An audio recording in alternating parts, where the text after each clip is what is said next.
인류에 일어났던 최초의 살인사건은 형님이 동생을 죽이는 가족 간에 일어난 사건이었습니다. 오늘날도 친척 간에 혹은 형제 간에 가족 간에 살인사건이 일어나면 사람들이 참 몹쓸 사람이라고, 근데 그럴 수가 있냐 하고 혀를 차고 분노하는데, 첫 번째 살인이 바로 형이 동생을 죽이는 사건이었습니다. 하나님께서는 그 가인의 마음에 동생에 대하여서 분해하는 마음이 있는 줄 아시고는 그에게 경고하셨죠. 네가 동생 재산 받았다고 그렇게 분해하느냐, 어떻게 얼굴 색깔이 이렇게 바뀌느냐, 그러지 말아라. 죄가 네 문 앞에 다 웅크리고 있으니까 그 죄를 다스리지 못하면 너는 죄에 집어삼킴을 당하게 될 것이다 라고 하나님께서 경고해 주셨습니다. 그러나 가인은 그 하나님의 경고를 무시하고 동생을 죽이고 말았습니다. 가인이 아벨을 죽인 그 살인한 동기가 뭐냐라고 묻는다면 그것은 첫 출발점은 질투심이죠. 젤러시한 겁니다. 하나님께서 자신의 죄는 안 받으시고 동생의 제사만 받는 걸 보자마자 그 마음에 질투심이 생긴 것입니다. 그리고 그 질투가 분노로 바뀌고 분노가 결국은 살인의 자리까지 가게 되더라는 것입니다. 여러분, 질투하는 것 가볍게 얘기할 일이 아니죠. 질투는 무서운 것입니다. 특별히 오늘 성경에 보면 여자들만의 전유물이 아닙니다. 이 남자들의 질투가 훨씬 더 파급하고 무서운 효과를 가져오는 것을 보게 되는 것입니다. 요셉의 형들이 요셉을 죽이려 했던 이유가 뭐였죠? 얘만 아버지 사랑을 독차지하니까 마음의 질투심 때문에 죽인 거죠. 죽이려 했던 것입니다. 바리새인과 제사장들이 합력해서 예수를 죽이려 한 이유가 무엇입니까? 이 사람 때문에 우리의 기득권이 빼앗기고 우리의 모든 인재가 빼앗기니까 싫었던 것이죠. 질투심 때문이었습니다. 질투라는 것은 이렇게 인간관계를 왜곡시키고 파괴시키는 가장 무서운 감정의 표현이 질투입니다. 흥미로운 것은 사람들은 자기보다 못한 사람에는 별로 질투를 안 느끼죠. 나보다 잘난 사람들, 나보다 잘생겼거나 나보다 키가 크거나 나보다 가진 것이 많거나 혹은 나보다 빨리 성공하거나, 그러면 마음에 질투심이 일어나는 것입니다. 내가 주인공 돼야 되는데, 내가 더 돋보여야 되는데, 내 이름이 더 크게 드러나야 되는데 저 사람 때문에 내 이름이 가려지는구나, 이렇게 생각될 때마다 마음에 질투심이 일어나게 되는 것입니다. 그리고 그 질투심이 결국 살인에까지 이끌어 가더라는 것입니다. 여러분, 이 가인의 질투심이 여러분 안에는 없습니까? 나보다 잘된 거 보면 배가 아프고 싫고 마음에 질투가 생기는 그 가인의 질투가 오늘 우리의 마음들 속에 있지 않냐는 것입니다. 만약 이런 가인이 동생 제사만 받으신 걸 보면서 하나님께 내가 뭘 잘못했을까? 왜 동생 제사만 받으시고 내 제사는 안 받으신 것일까? 내 제사의 문제는 뭘까? 하는 것을 한 번쯤 고민하고 생각했더라면 얼마나 좋았겠습니까? 그러나 가인의 마음속에는 그 마음에 불타오른 그 질투심 때문에 동생을 죽이는 쪽으로 행동하게 되었다는 것입니다. 이거 보면 질투심은 사람의 이성을 마비시키죠. 정상적이고 상식적인 판단을 못하게 합니다. 저 아벨만 없으면, 저 사람만 없으면, 이런 마음이 찾아드는 것이죠. 결국 이런 생각은 결국 어디로 가는가 하면 행동으로 가지고 옮겨야 되는 것입니다. 여러분, 생각하는 것이 행동으로 나타나게 되어 있습니다. 그럼 여러분, 우리가 생각을 잘 해야 되는 것이죠. 자꾸 생각하면 그 생각이 결국 내 행동으로 나타나죠. 좋은 생각, 좋은 마인드를 늘 가지면 그렇게 나타나고, 나쁜 생각도 역시 그 생각대로 우리 행동이 나타나게 되어 있는 것입니다. 그래서 가능하면 우리는 좋은 생각 혹은 긍정적인 마인드를 가지는 게 좋죠. 나쁜 생각 혹은 부정적인 마인드를 가지면 우리의 삶에도 우리의 말에도 태도에도 그렇게 나타날 수밖에 없는 것입니다. 물론 우리가 건전한 비판과 또 평가는 필요하겠죠. 그러나 우리의 마음의 동기가 비관적이거나 혹은 부정적이면 다른 사람을 해치고 공동체를 해치기 전에 먼저 자신부터 해치게 되죠. 내가 먼저 상하게 되는 것입니다. 가인 경우도 마찬가지입니다. 가인의 질투는 결국 살인이라는 나쁜 행동으로 열매를 맺게 된 것입니다. 지난번에 한 말씀 드렸지만 영화 아마데우스에서 나오는 그 모차르트의 천재성을 질투했던 살리에르 이야기를 들었죠.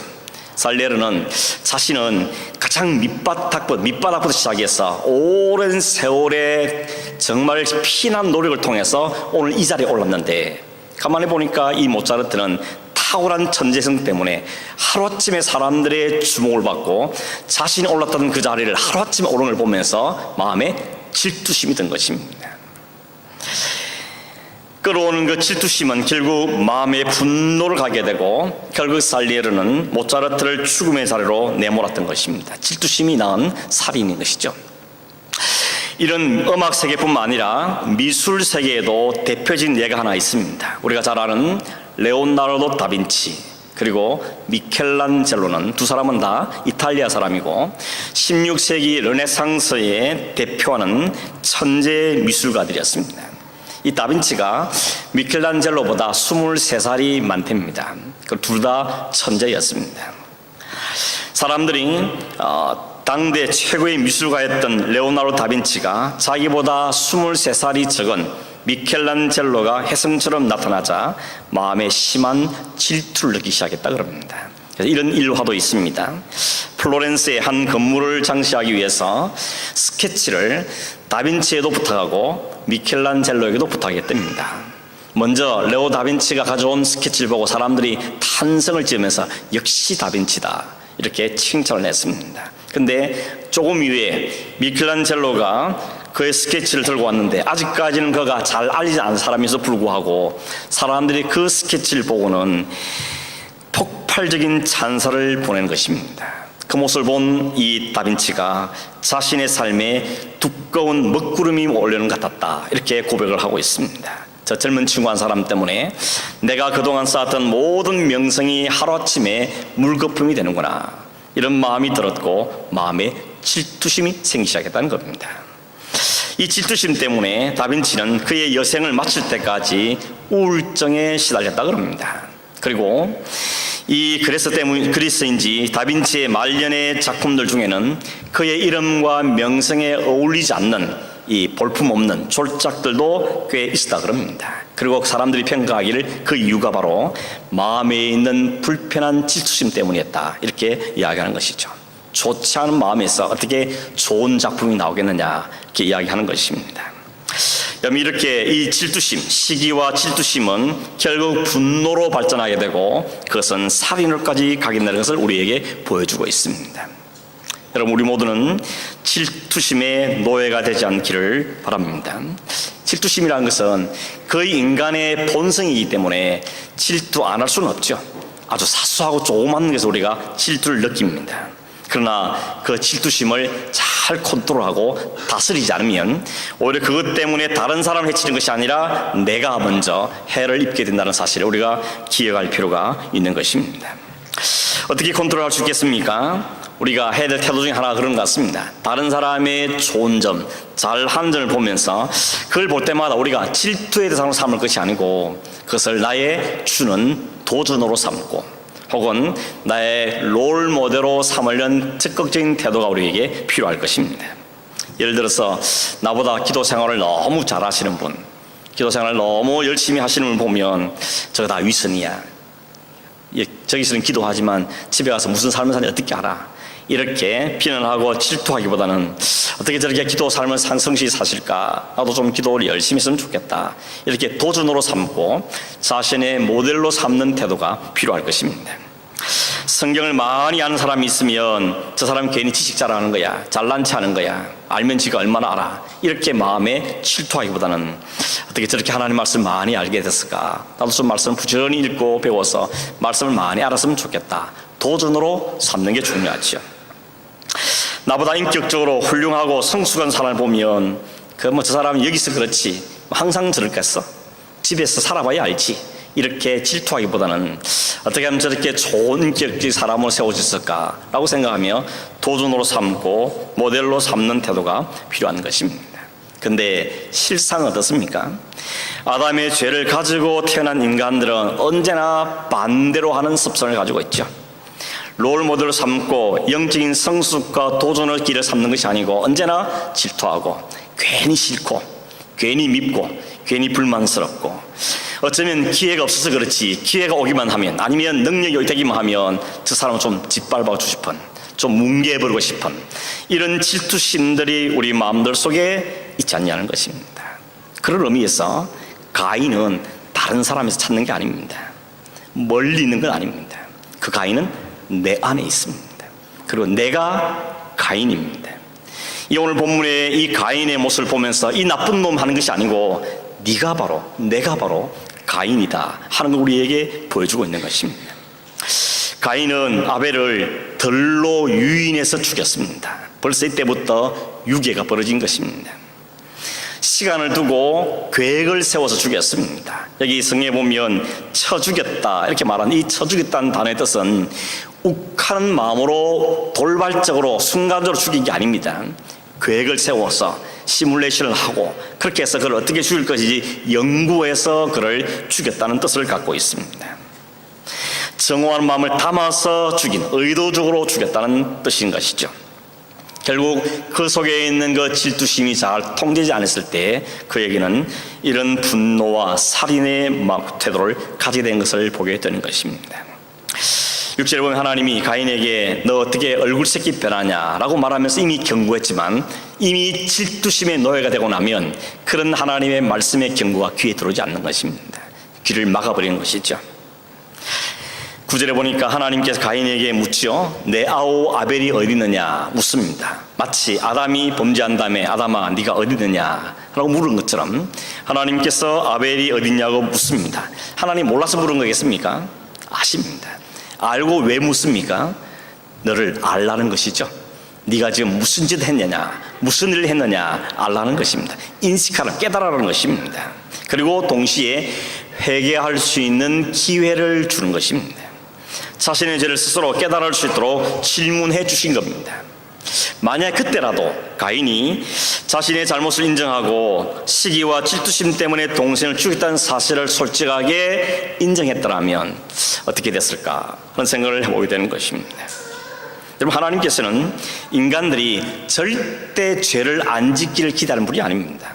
왜냐하면 우리는 이미 죄 중에 태어났고 죄의 습성을 가지고 되었기 때문에 죄 안 짓고 살기를 주님이 기대하시는 것이 아니라 자신이 죄인 됐다는 사실을 인정하고 그 죄를 주님 앞에 고백하는 걸 원하시는 겁니다. 그러면 하나님께서는 그 죄에 대한 용서에 대한 장치를 이미 다 마련해 두셨습니다.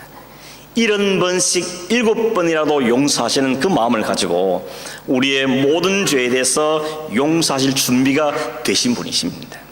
그 마지막 절정이 어디입니까? 십자가죠. 아들을 내어주셔서 우리의 모든 죄의 대가를 치러주시는 분이 바로 하나님의 마음인 것입니다. 그런데 가인은 자신의 잘못을 인정하지 않습니다. 뭐라 그랬습니까? 내가 알지 못합니다. 거짓말이죠. 내 아우가 어디 있는지 나는 알지 못합니다. 거짓말하고 있습니다. 사탄의 영향 아래 들어가 버린 죄인들의 가장 큰 특징은 뭔가 하면 거짓이죠. 사탄은 거짓 존재입니다. 사탄의 속성이 거짓말쟁이고 인류를 무너뜨렸던 사탄의 특성이 역시 거짓말이었습니다. 가인은 거짓을 말하고 있습니다. 거기다가 덧붙이기를 내가 내 아우를 지키는 자입니까? 라고 대답합니다. 이건 하나님께 대한 정면 도전이죠. 왜 아우를 내게 찾습니까? 내가 내 아우 지키는 자입니까? 사람을 지키고 세우는 것은 하나님 역할 아닙니까? 신의 역할이지 그걸 왜 나한테 찾습니까? 그러면서 하나님께 대해서 오히려 책임을 떠넘기면서 하나님께 대항하는 가인의 모습을 보게 되는 것입니다. 아담도 그랬었죠. 하나님 너 왜 산에가 따먹었냐 그랬더니 하나님께서 주셔서 나와 함께 했던 그 여자가 주어서 내가 먹은 거 아닙니까? 아니 하나님께 책임 좀 있지 않습니까? 라고 하나님께 어느 정도의 책임을 떠넘겼던 것이 아담이었습니다. 여러분, 이 거짓, 책임 회피, 그리고 대드는 도전, 이것이 바로 사탄의 모습입니다. 그런 점에서 오늘 우리 모두는 이 가인의 자리에 서 있는 사람이다 라고 말할 수가 있는 것입니다. 가인과 아무 관계 없는 것처럼 성경을 보면서 가인과 나는 전혀 관계 없는 것처럼 생각하고 있지만 실상 따지고 들어가 보니까 가인은 가인의 모습이 아니라 내 모습이더라는 것입니다.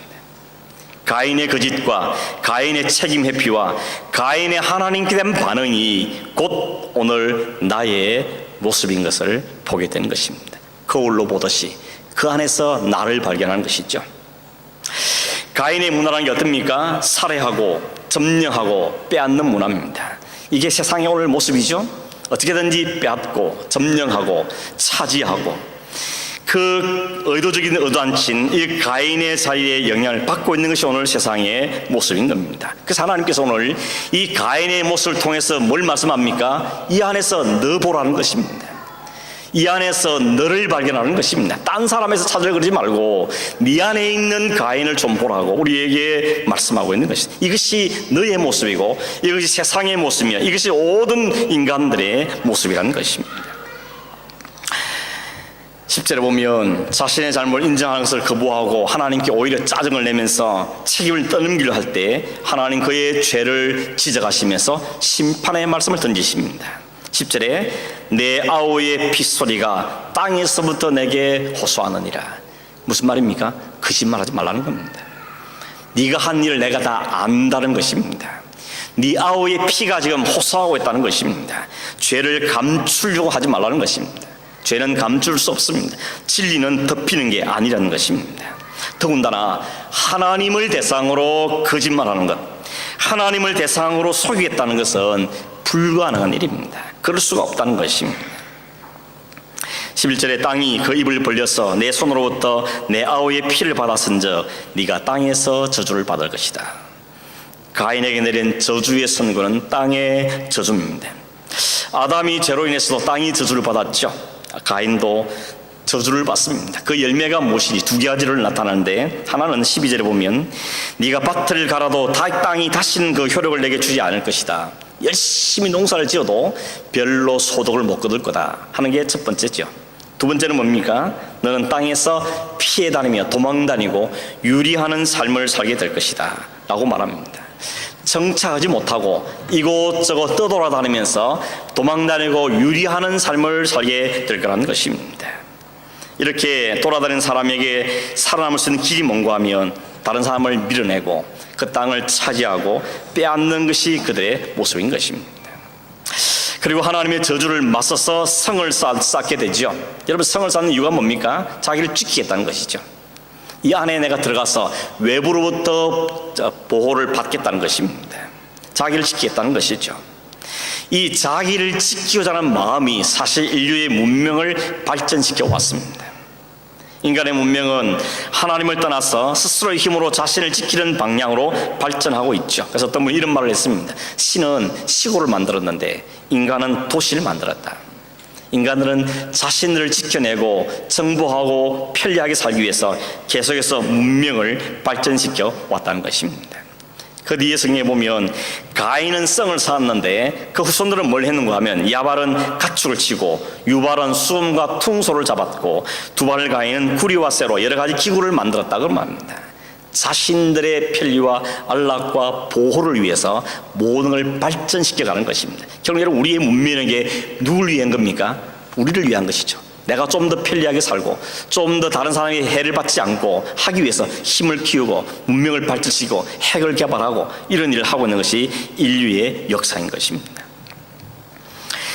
오늘 하나님을 떠난 인간 세상의 원리가 바로 그렇다는 것입니다. 본래 하나님께 인간을 지었을 때는 인간은 하나님의 보호 아래, 하나님의 은혜 아래 있을 때 가장 안전했습니다.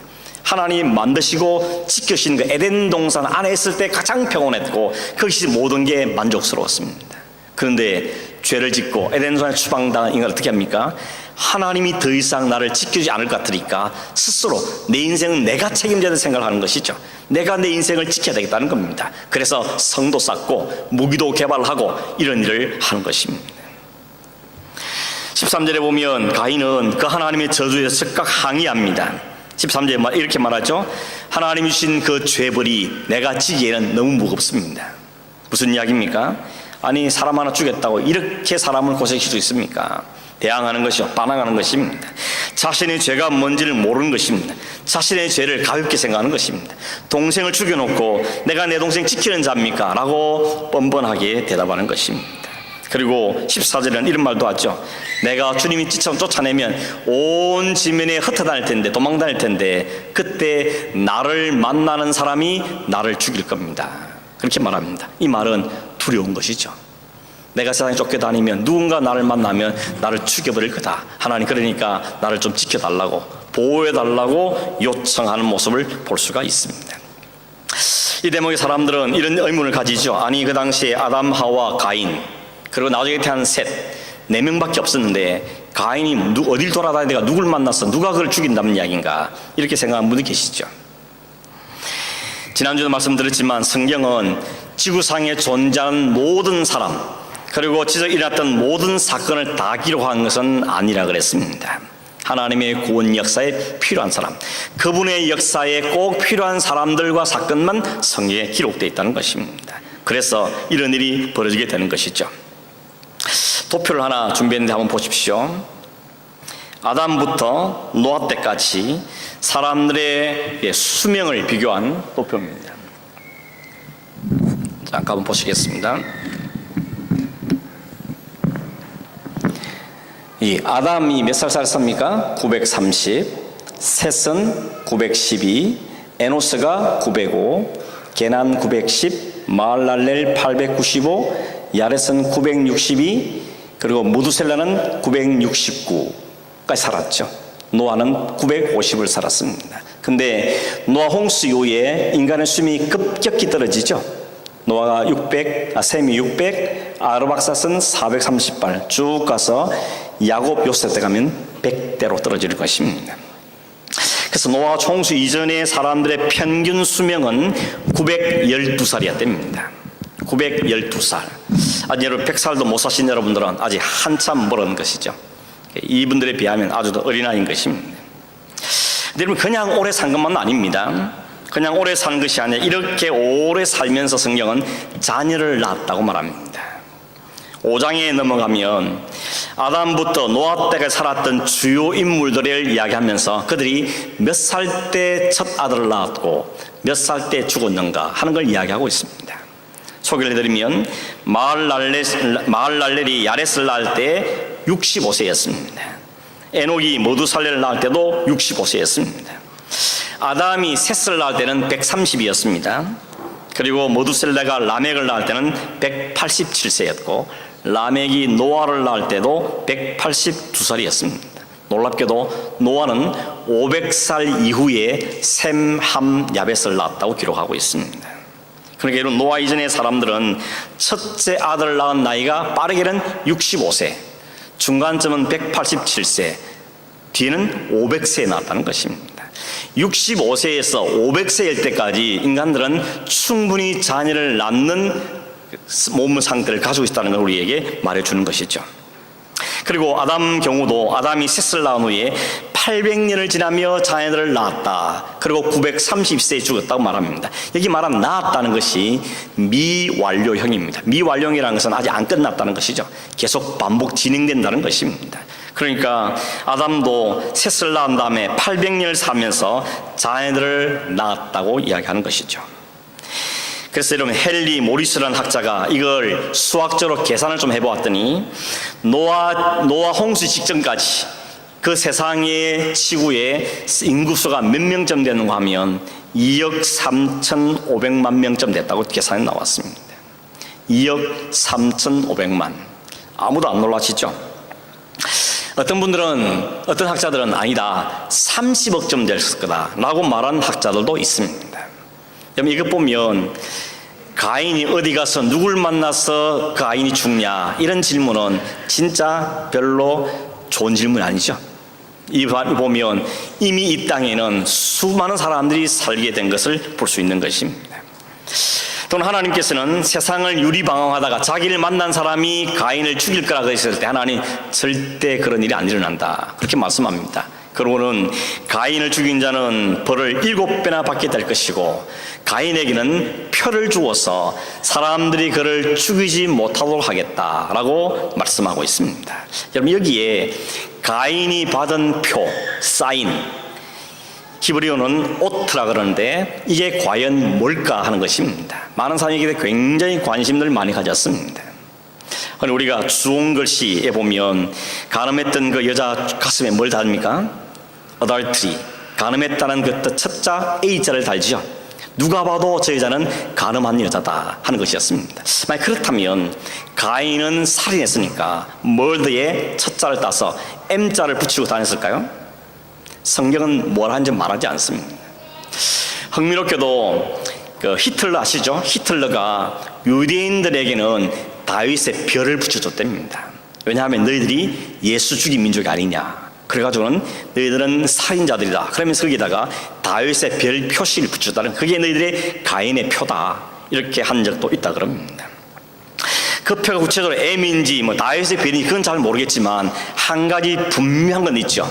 이 표는 무슨 표입니까? 가인의 표, 살인자의 표입니다. 죽음의 표시입니다. 부끄러움의 표시입니다. 저주의 표시라는 것이죠.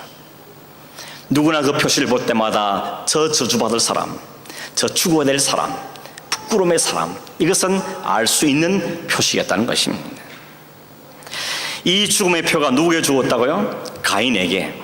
가인이 어떤 사람이라고요? 살인하고 그 자기 죄를 거부하고 하나님께 책임을 떠넘기며 그 하나님에 대항했던 사람, 자신의 죄를 인정하지 않는 사람, 오히려 내가 무슨 잘못이냐라고 뻔뻔스럽게 살았던 사람, 그 사람에게 붙여진 사인이 가인의 표입니다. 오늘 저와 여러분 이 표 안 받을 자신 있습니까?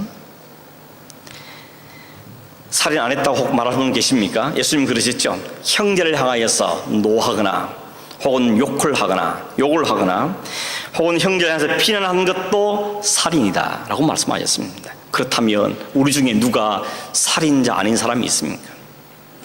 가인의 표식을 받지 않을 사람이 과연 누가 있습니까? 이 표는 모든 가인에게 준 표입니다. 살인하고 죄를 짓고 뻔뻔스럽게도 자신의 죄에 대한 벌에 대해서 너무 지나치다고 대들고 형제를 죽여놓고 다른 사람이 자신을 죽이지 못하도록 지켜달라고 요구하는 모든 인간들이 결국 가인이 아니냐는 것입니다.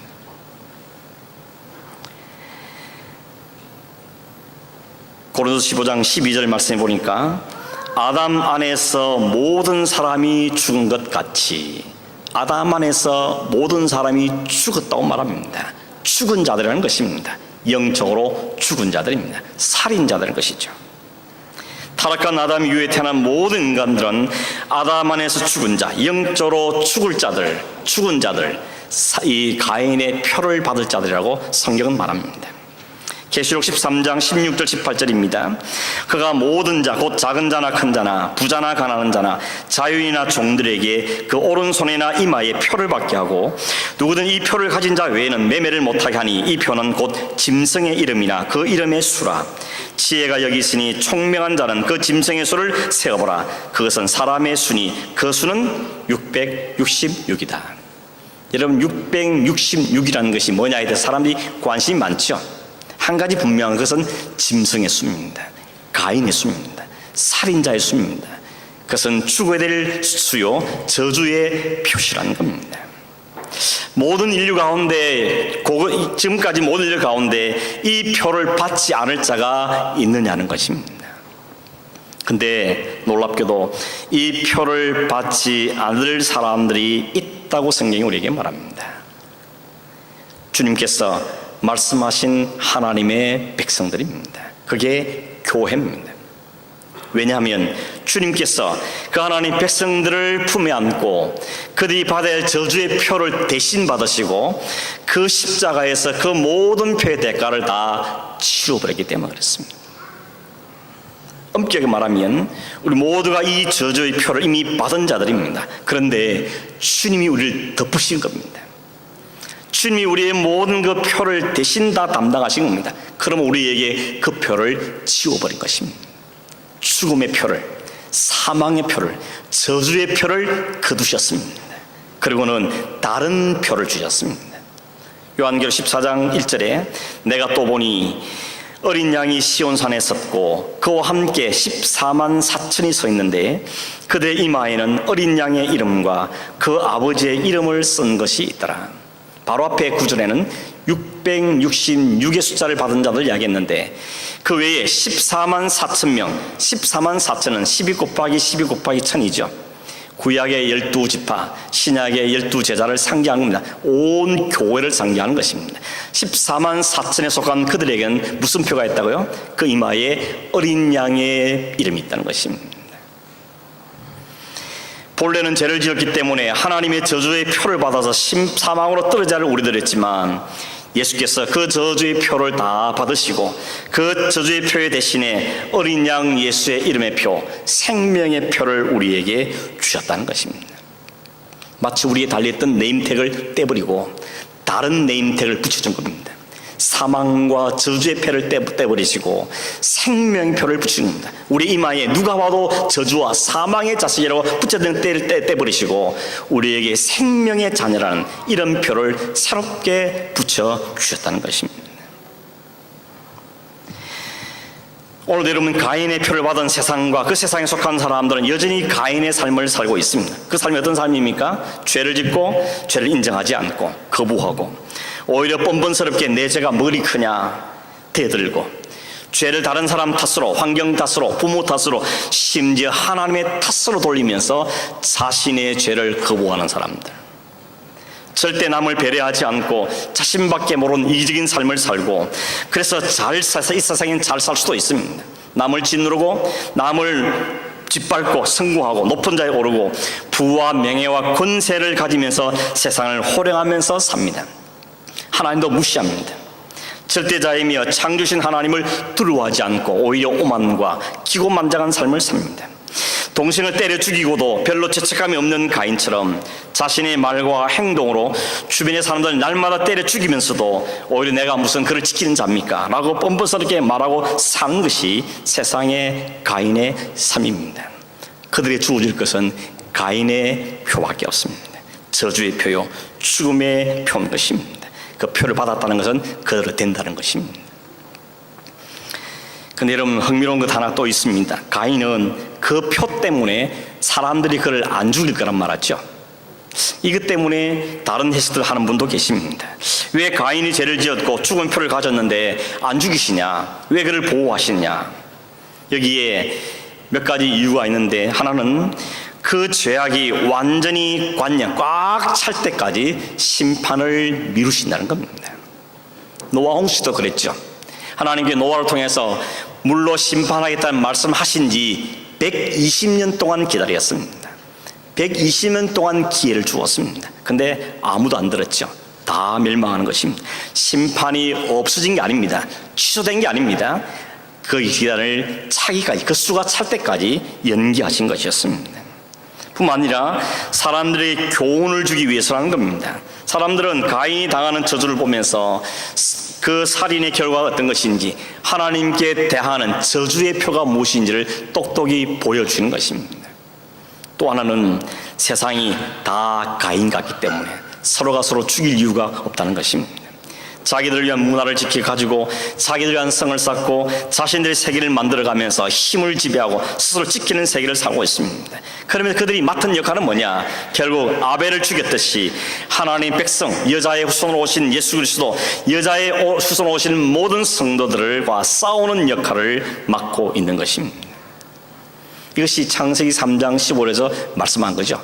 뱀의 후손들과 여자의 후손들이 싸우게 될 것이다. 그 말씀이 그대로 이루어지고 있는 것입니다. 여러분, 모두가 가인의 표를 받을 수밖에 없는 동일한 사람에서도 불구하고 그들에게 주어질 가인의 표 대신에 예수 그리스도의 표를 받아서, 생명의 표를 받아서 사는 사람들이 나타나는데, 그들이 바로 여자의 후손이요, 여자의 후손 오신 그리스도와 연합된 성도란 이야기인 것입니다. 사도 바울이 그 원리를 깨달았습니다. 그래서 그가 영적인 아들인 디모데에게 편지를 쓸 때 이런 말을 썼습니다. 디모데전서 1장 13절 15절인데, 내가 전에는 비방자요 박해자요 폭행자였으나 도리어 긍휼을 입은 것은 내가 믿지 않을 때에 알지 못하고 행하였습니다. 밑보다 모든 사람이 받을 만한 이 말이여, 그리스도 예수께서 죄인을 구원하시려고 세상에 임하셨다 하였도다. 죄인 중에 내가 괴순이라. 자신은 예수를 비방하던 자요 폭행하던 자고 그들을 박해하던 자였고, 그래서 자신은 가인의 표를 받을 수밖에 없는 죄인 중에도 죄인, 괴수였다는 것입니다. 근데 갈라디아 교회에서 편지는 그 편지를 보면 이런 말을 하고 있습니다. 갈라디아서 6장 17절에 보면 이후로는 누구든지 나를 괴롭게 하지 말라. 내가 내 몸에 예수의 흔적을 가졌노라. 너 사도 맞냐? 너 옛날 과거에 그랬던 사람이 아니냐? 나하고 자기에서 계속 조롱하는 사람들 향하여서 이제 더 이상 나를 괴롭히지 말아라. 내가 과거에는 죄인의 괴수가 맞다. 그러나 내게 예수의 흔적이 있다는 것입니다. 내가 가인의 표를 받을 수밖에 없는 자리였지만 그리스도께서 나를 만나주셨고 나의 모든 죄를 제하시고 씻으시고 나에게는 예수의 흔적을 주셨다고 이 바울이 그렇게 말하고 있는 것입니다. 여러분, 가인은 그 땅에서 쫓겨났습니다. 그리고 세상을 유리방황하면서 자신의 세계를 만들고 성을 쌓고 힘을 기르고 문화를 이루고 무기를 개발하면서 어떻게 합니까? 하나님의 백성들과 싸웁니다. 구약은 계속해서 하나님의 백성들과 이 뱀의 후손, 사탄의 후손에게 전쟁을 이야기해 주고 있습니다. 주님이 오시는 날까지 이 전쟁은 계속될 것이라고 성경 우리에게 말해주고 있습니다. 그런데 이 싸움의 성패도 이미 결정나 있습니다. 그게 3장 15절이죠. 뱀은 뱀의 후손이 여자의 후손의 발꿈치를 상하겠지만 여자의 후손은 그 뱀의 머리를 밟아서 완전히 이길 거라는 것입니다. 이미 승리해 둔 싸움을 우리에게 싸우라고 주님께서는 말씀하고 계시는 것입니다. 말씀을 맺습니다. 여러분, 오늘 가인의 표를 받을 수밖에 없고 또 그 삶을 살다가 그 저주를 받을 수밖에 없는 우리를 다 대신하여서 우리의 저주를 대신 받아주시고 우리의 그 표는 지우시고 예수의 표를, 십자가의 표를, 어린 양의 피를, 생명의 표를 우리의 주신 그 하나님의 은혜가 얼마나 놀랍고 감사합니다. 여러분, 우리의 신분을 정확하게 아는 게 필요합니다. 우리의 과거가 어땠고 우리의 현재가 어땠으며 오늘 우리 주어지에서 우리의 그 하나님께 무슨 일을 하셨으며 어떻게 우리를 우리 자리에 옮기셨는가, 이 아이덴티티, 이 정체성을 잃어버리면 안 되는 것입니다. 이게 약해질 때만 우리는 죄에 끌려가는 것입니다. 이게 약해질 때마다 우리는 내 방식대로 살게 되는 것입니다. 오늘 여러분 꼭 기억하시길 바랍니다. 오늘 우리는 하나님께서 우리의 이 은혜를 주시기 위해서 하나님께서 담당하신 그 놀라운 은혜를 기억하고 그 은혜에 감사하면서 믿음의 삶을 살고 여전히 우리 앞에 문 앞에 웅크리고 있는 죄의 세력을 향하여서 그리스도의 피가, 그리스도 예수의 흔적을 가졌다는 사실을 우리가 증거하면서 담대히 싸우고 승리하는 믿음의 삶을 사는 저희 여러분 되기를 간절히 바랍니다. 기도하겠습니다. 하나님 아버지, 그냥 두시면 가인의 후손으로 가인의 표를 받아서 영원한 저주 사망 가운데 살 수밖에 없는 저들이었지만 우리를 대신 안으시고 우리의 모든 저주를 대신 담당하시며 그 저주스러운 표를 지우시고 생명의 양표를 우리에게 허락하시며 어린 양 예수 그리스도의 흔적을 갖게 하신 하나님께 감사함을 드립니다. 하나님, 이 정체성, 이 아이덴티티를 우리가 분명히 할 수 있도록 우리에게 믿음을 더하여 주시고 깨달음을 주시고 성령으로 이끄시고 인도하여 주셔서 우리의 남아있는 모든 영적인 싸움에서도 든든히 승리하며 믿음으로 사는 삶이 될 수 있도록 주님 도와주시옵소서. 그러하신 예수님의 이름으로 기도하옵나이다. 아멘.